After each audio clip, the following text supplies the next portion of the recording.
Emotions as a compass. We are continuing to explore that topic. And one of the things that's very apparent for both of us is to use emotions as a tool, you have to understand how they work. And I think we hit on that a little bit last time. Like how can you use a compass if you don't know how it works? If you don't understand magnetic north, you're never going to understand the needle, why it spins, when it spins, any of that. And the same is true of our emotions. To use them effectively, you have to know that they're happening, what Yes. they're trying to tell you, what is it when you feel it that is going on, and why. There are lots of different ways, I think, that you could get to that. Go do some research. There's so much great material on emotional intelligence and emotional health out there these days. But what we're going to talk about and focus on over the next couple of sessions is essentially, how do you identify emotions if you're not familiar with that? How do you build your emotional intelligence if you are familiar with it? Can you build more? Yes, you always can. And then lastly, we're going to do a kind of drilling down into it. So come with us. Today, we wanted to talk a little bit about the beginning. What do you do when you're first starting out and you're sitting there going, I don't know what's happening? I could dig into my anger, or my anger was hiding fear. But to be able to do that, we've both been on this journey of actually figuring out how to use the compass, the tool, the emotions to get comfortable with them. Rachel, you gave a great example. You said to me earlier, until I started doing the work, I had no idea what I was experiencing, but I knew something was happening. So tell me a little bit more about the journey that you went on from going, I don't know what's happening, but something's happening and I need to figure that out. Yeah. So I'll just set the backdrop of there's a lot of turmoil in my life. So there was a lot of being in an unhealthy marriage and trying to make it work and all these different things. So there was a lot of confusion, I would say. But I don't know that I fully realized there was a lot of confusion. Okay. And I began this practice of asking myself, like, I would notice something felt off. I would notice I felt agitated. I felt impatient. I felt frustrated. I felt afraid. But I don't know that I would have used any of those words Okay. at that time. Okay. I just felt this, like, frantic energy in me. Something's not quite right. And I would feel off. It would just Okay. feel off. I began to dig into it, and I was like, what is actually going on with me?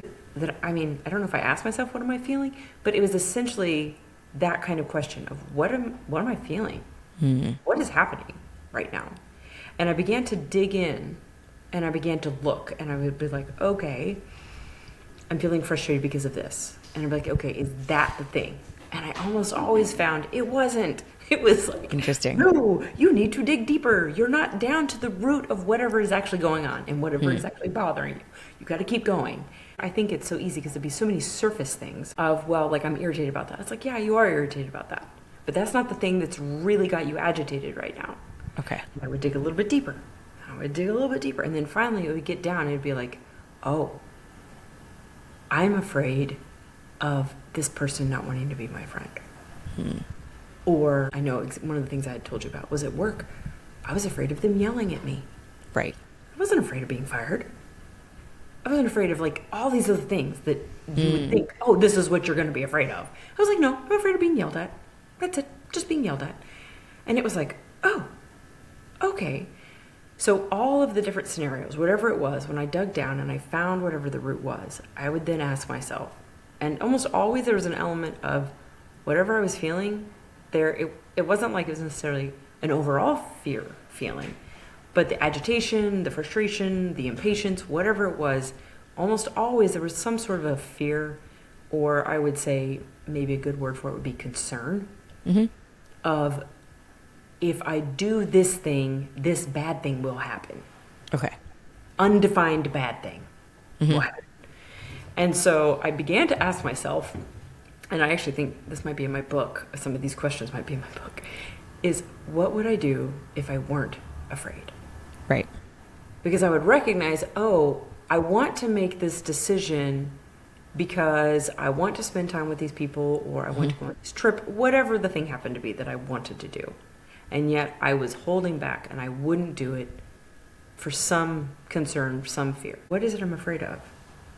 And then as soon as I identified that thing, it was like, oh, that's what my whole system is freaking out about? The possibility that this thing might happen? If I do X, Y will happen? Right. And it's like, well, it could be any letter of the alphabet, but we're fixated on this one possible outcome. And I began to ask myself, what would I do if I weren't afraid of that? I would just go do this thing, or I would do that. But there's these 5 other factors, so I'm probably not actually going to do that because there's other elements that are at play. Okay. It was one of the most freeing experiences for me. As you've been talking about identifying the emotions, I have a sensation of, I get frustrated that I'm like, I want them to be easy to identify. They Yes. should present themselves right up front and be like, Yeah. here's what's going on. Here's what I'm feeling. Tell me how you feel. I'm like, okay, there it is. And I realized like my own journey of, I felt agitation. I probably could have identified that it was agitation, but I wouldn't have thought agitation was an emotion. And that agitation pointed me to something else. And like I said, I went into root to root to root. It was like I was digging down. I'm digging in there, and I'm like, still haven't gotten to the major problem. But I kept digging, and it feels like, as I'm telling you this now, that it was like one emotion would point to this. And then I would dig in and be like, that's not the full root problem that I'm wrestling with. But it's another emotion that's pointing the way there. Yeah. And I would recognize, oh, there's an element of concern about how people are going to view me if I do whatever. I'm like, okay, but that's not what I'm really afraid of. Like dig a little deeper. It's like, oh, and I would get down and be like, oh, this is the thing you're afraid of. Oh, okay. Well, now we know what it is. Now we can work with it. Right. And sometimes just asking the question, what would I do if I weren't afraid? Just like, vaporized it. Whatever Well, and it's a great question. I mean, what if I asked myself, what would I do if I weren't angry? Yeah. What would I do if I weren't happy? What would I do if I weren't, I mean, we name mostly uncomfortable emotions, but I think the same can be true of comfortable emotions. What would I do if I weren't excited in this moment? Sometimes I get carried away in excitement and I make decisions that I'm like, oh, yeah, if I'd realized how excited I was about that, like I might have taken a deep breath and just invited a little bit of calm into the space, and I might have made a slightly different, decision. So like the comfortable emotions can also sometimes take us somewhere where like, I would have made a slightly different decision if I'd fully known what was going on. And I think that those are great examples and highlight the fact that, hey, we're invested, Rachel and I, Remarkably Luminous, we're invested in emotional health and well-being. And we recognize that it's a journey. You don't just wake up one day and find that you've arrived. We're often putting in the time and effort. We also recognize that it isn't as cut and dried as we want it to be. I earlier was talking to Rachel about emotions in such a way that it made it sound like you're just gonna know. And Rachel's like, I've never experienced that with emotions. At the beginning, she's like, I never experienced that. I never just knew. I had to observe something here and then drill down into it to know. And I was like, oh, that's a good point. We also recognize that everyone experiences emotions a little bit differently.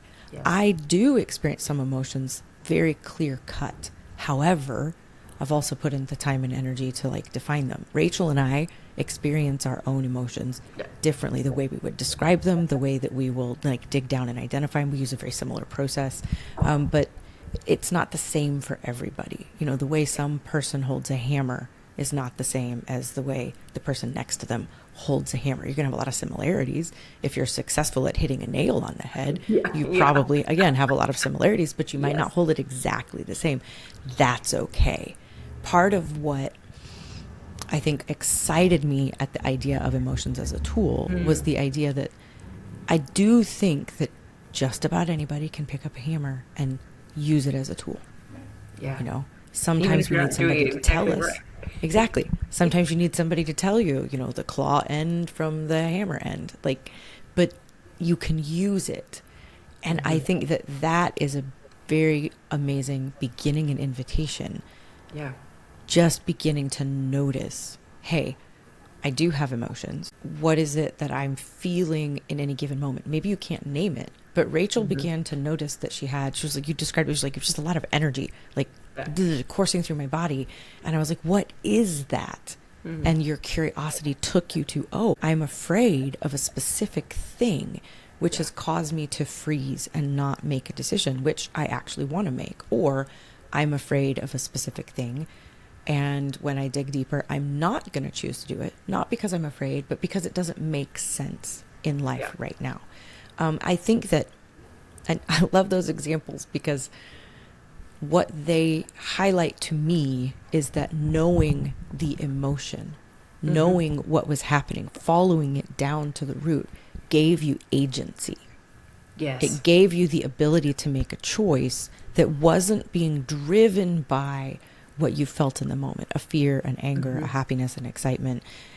It wasn't the emotion deciding for you. It was you recognizing the emotion, understanding why it was there, and then you made a decision you were happy with.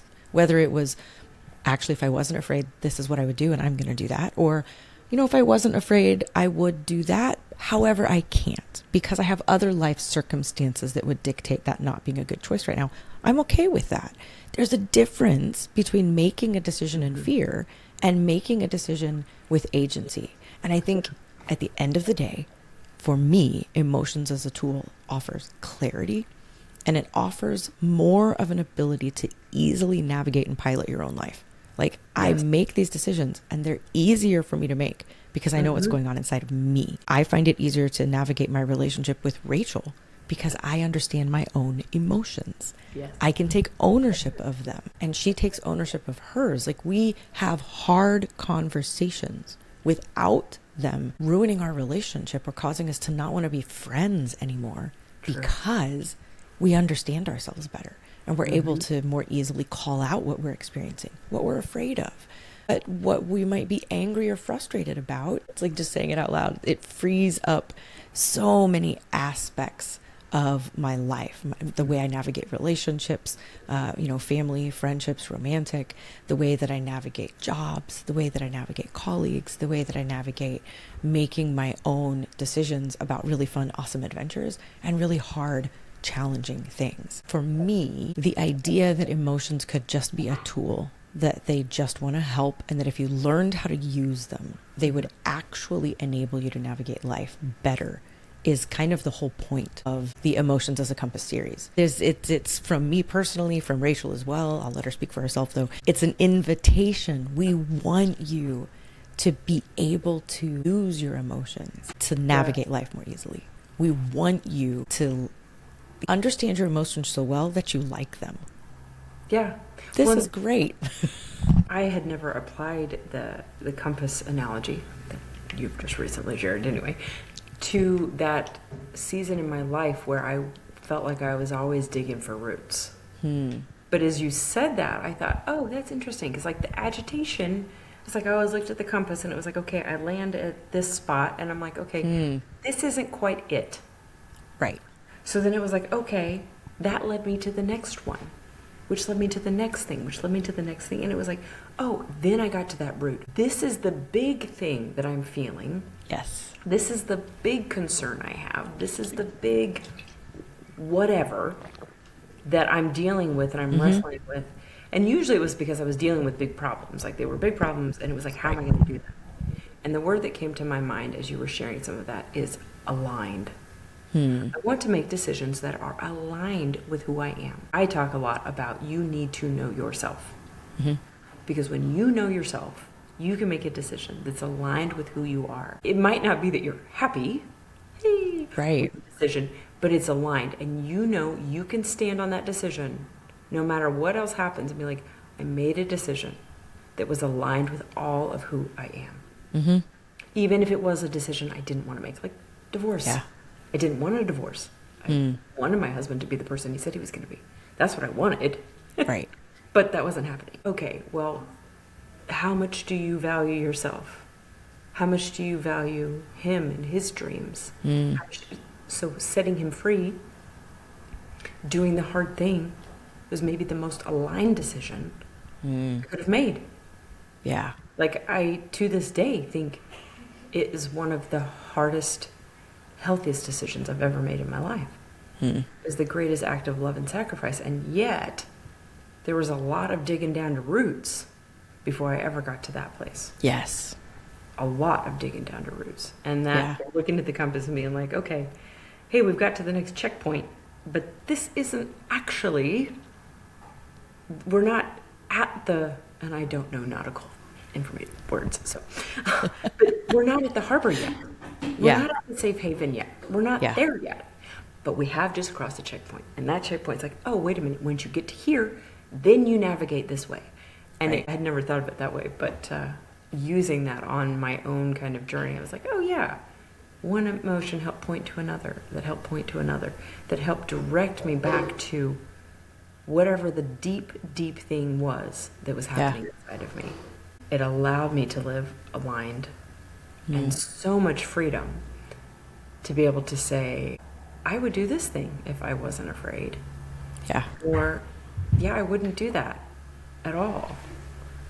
Or, yeah, if I wasn't worried about hurting that person's feelings, I would do this. Right. I might not do it, but you understood what was driving it. And I love what you said, that it allowed you to arrive at a place where you made decisions that aligned with who you are. Being able to arrive at that place, I think that's so important. You know, hey, I'm making decisions that align with who I am. I'm making decisions and knowing who you are. I would say that if one of the things you're still discovering is who am I, which I'm very real honest, guys, I'm pretty sure that's a lifelong journey. I think we are constantly becoming. But as we're on that journey of figuring it out, aligning, who am I right now? Yeah. You know, I mean, at one point in time in your life, you were not a mom. Yeah. Right? Who you were then is not the same as who you are now. Yeah. Your life has changed so much. At one point in time, I was single and I did my whole life on my own. Now I have a partner that I do life with. I'm a very different person now than I was as a single person back then. And I'm still me. But knowing myself certainly has deeply involved knowing my emotions and what they want to tell me and following what they're telling me to the root of something so that when I make a decision, it's aligned with who I am. And I'm not making it before I've gone all the way, because then maybe I am making it out of fear or anxiety or being overly excited or, you know, jumping before I've done enough research to fully understand what it is that I'm jumping into. So I love that. I love that picture. I love that idea. I love that agency and alignment. When we say, hey, get to know your emotions, spend time with them, use them as a tool, ultimately, we want to equip and enable you to know yourself well. Yes. And to be aligned with yourself when you make decisions so that you can go, that was a good decision. It might be a hard decision, but it can still be a healthy decision. Yeah. And you can feel good about it. I love everything you just shared as well. And it also just reminded me of how I think that if you don't take the time to get to know yourself, that the people who I see in life who are kind of going through the motions and it feels like they're always a little dysregulated, there's always an element of discontent. There's always an element of kind of performing to other people's standard ideals, whatever it happens to be. I think if you do not choose to get to know yourself and align with yourself, you will live in a constant state of that. And I see people so frequently who are in that place, and I'm like, if they were to allow themselves the permission to get to know themselves, their lives would transform. And I understand the resistance to wanting to get to know yourself, because sometimes it's scary to think about, what is it going to look like if I meet me? And then I like what I find in there. And I would say that every time I'm afraid of facing my own emotions, every single time, I will avoid certain things and I will not want to deal with it and don't want to get to know what emotion is going on with this. And yet every time that I do, I feel lighter. I feel more peace. I feel more calm. And it's like, oh, you were so afraid of what that emotion was going to be. You were so afraid of this thing. And yet once you got to know it, it was like, oh, okay, well, we can work with that.